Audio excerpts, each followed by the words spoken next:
Hey church family, it's Pastor Wesley here. I'm really excited about this Advent series. You're going to get to hear from a number of different people in our church, pastors, members, and it's very exciting. Make sure you've got a study guide that you can follow along with.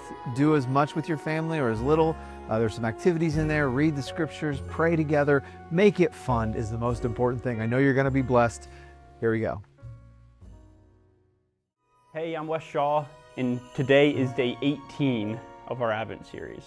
Now, if you missed yesterday's video, go back and watch it before you watch this, but if you already saw it, then let's get into today's scripture.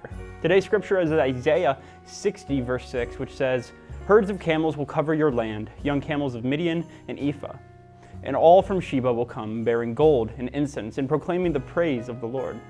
This verse is foretelling the story of the people who would come to see Jesus after his birth, and it is one of the nearly 50 messianic prophecies that relates to the birth of Jesus.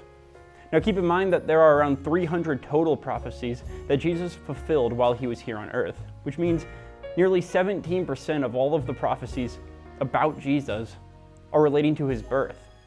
That is certainly a significant number. The Magi, who are also known as wise men, are seen in Matthew 2 bringing gifts of incense and gold to Jesus. Now if we look at the history surrounding the book of Isaiah, you'll find that it isn't really intended to prophesy the birth of Jesus, but rather it was intended for Zion or Jerusalem. But this isn't how it was fulfilled. It was fulfilled through Jesus in the city of Bethlehem. See, Isaiah lists Midian and Ephah, as well as Sheba, as the few nations with people who will come. And he writes that they will come with herds of camels, and in the book of Matthew, this exact scenario occurs. The Magi, who would have come from these nations and would have traveled with herds of camels, go and find Jesus. Now, if you read the book of Matthew carefully, then you'll likely notice that Matthew also mentions a third gift that was brought by the Magi.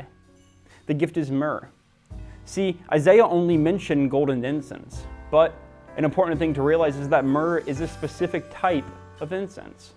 So the prophecy within Isaiah is still being fulfilled by Jesus, but Matthew is able to specifically tell us the type of incense brought to Jesus. See, Matthew knows the end of the story of a story that Isaiah couldn't have known. He knows that myrrh is the fragrance of death. And Matthew, writing on the other side of the death and resurrection of Jesus Christ, reflects on the Magi's prophetic insight to bring not only gold and frankincense, but also myrrh, the sweet-smelling spice used in burial to mask the odor of the dead as a sign of Jesus' burial. See, Jesus is the New Jerusalem. So a prophecy originally intended for Jerusalem was still fulfilled for Jerusalem, as Jesus came to fulfill the law which was intended for us.